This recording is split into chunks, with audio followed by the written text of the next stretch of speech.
नमस्कार दोस्तों। पिछले अंक में हमने ग्रीक दार्शनिकों थेल्स एवं पाइथागोरस के बारे में चर्चा की। आज के अंक में हम इसी श्रृंखला में प्रोटोगोरस नामक ग्रीक दार्शनिक के बारे में चर्चा करेंगे।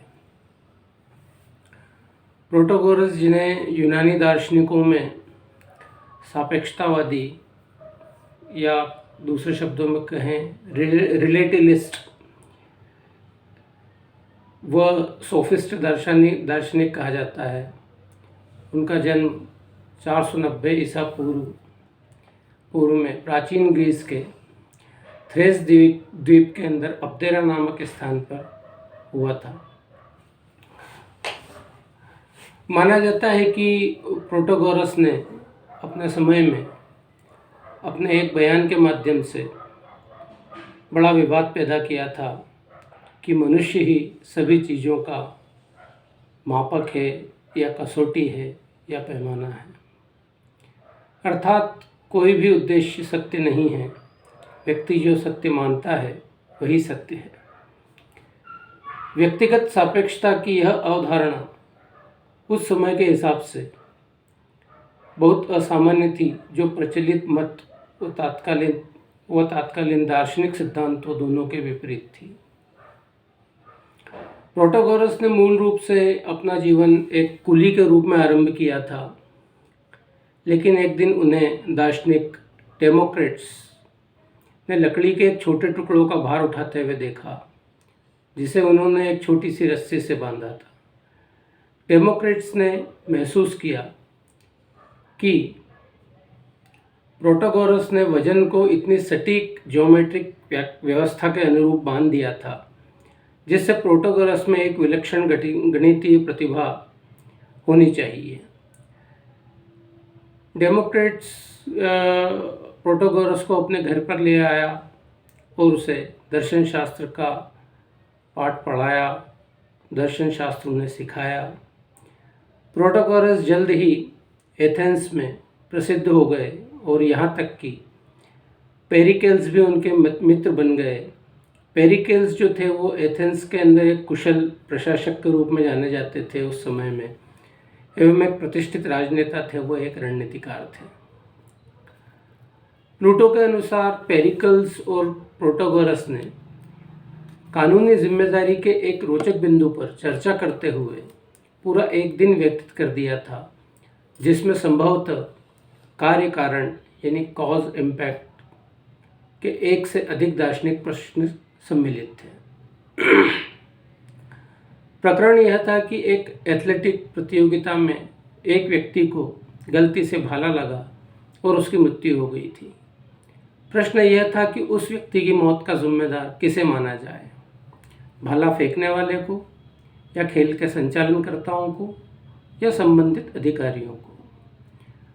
प्रोटोगोरस को प्राकृतिक दुनिया में सैद्धांतिक गणित के प्रयोगधर्मिता को लेकर बड़ा संदेह था, और प्रोटोगोरस के अनुसार गणित वास्तव में अध्ययन करने योग्य नहीं है, ऐसा उनका मानना था, क्योंकि गणित विषय अज्ञात है और अरुचिकर है।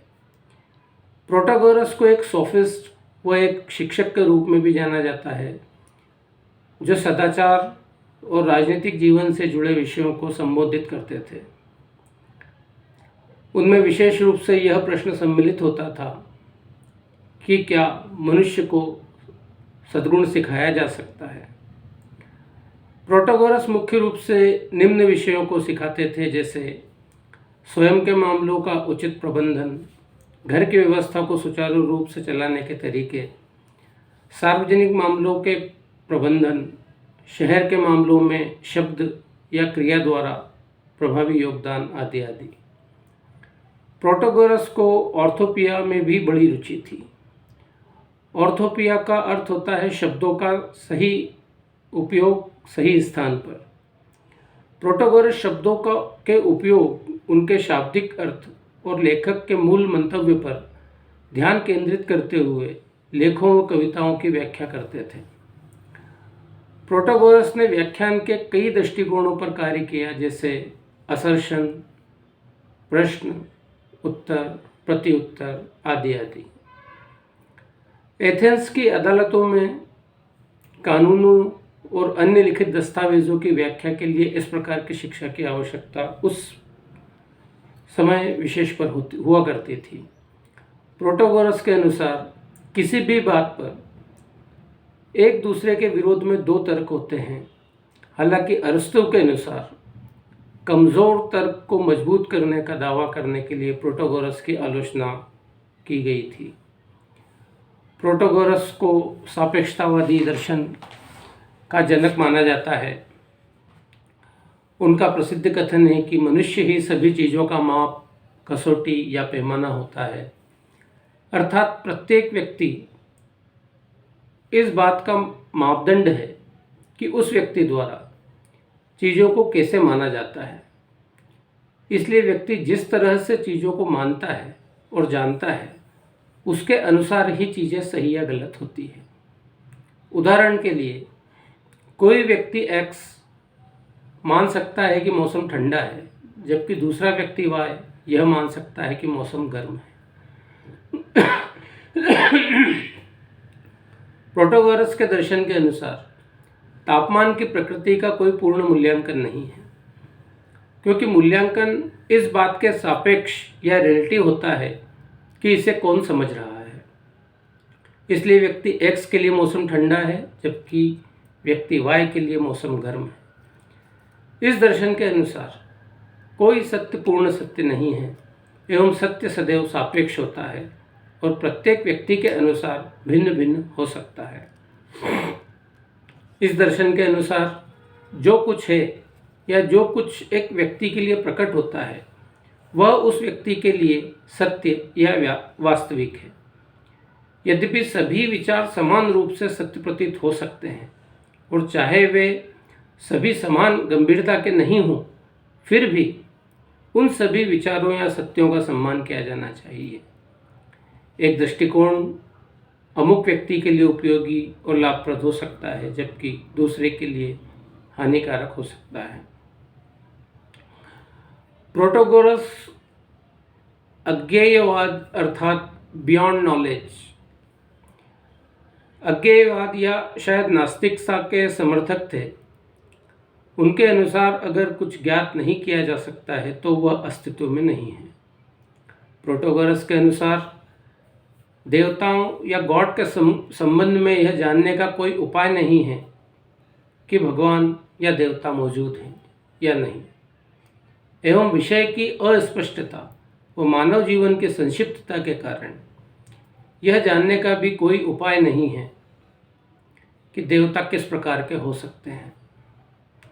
प्रोटोगोरस द्वारा उठाए गए इन अज्ञेयवादी विचारों ने एथेंस के लोगों को उनके विरुद्ध कर दिया और लोगों ने उन्हें शहर से निर्वासित कर दिया और उनकी पुस्तकों की प्रतियों को भी नष्ट कर दिया।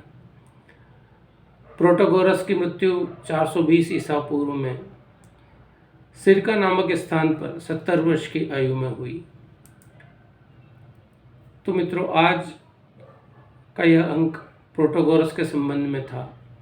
आगे आने वाले अंकों में हम, चूँकि ग्रीक दर्शन के अंदर दो बड़े भाग हमको देखने को मिलते हैं, सुकरात पूर्व के दार्शनिक और सुकरात और उसके बाद जो दार्शनिक हुए, उनके दार्शनिक विचारों के संबंध के अंदर क्या क्या सिद्धांत प्रतिपादित हुए। आने वाले अंक के अंदर हम सुकरात और उसके पश्चात के जितने भी दार्शनिक हुए उनके बारे में विस्तृत रूप में चर्चा करेंगे। तब तक के लिए आज्ञा। धन्यवाद। नमस्कार।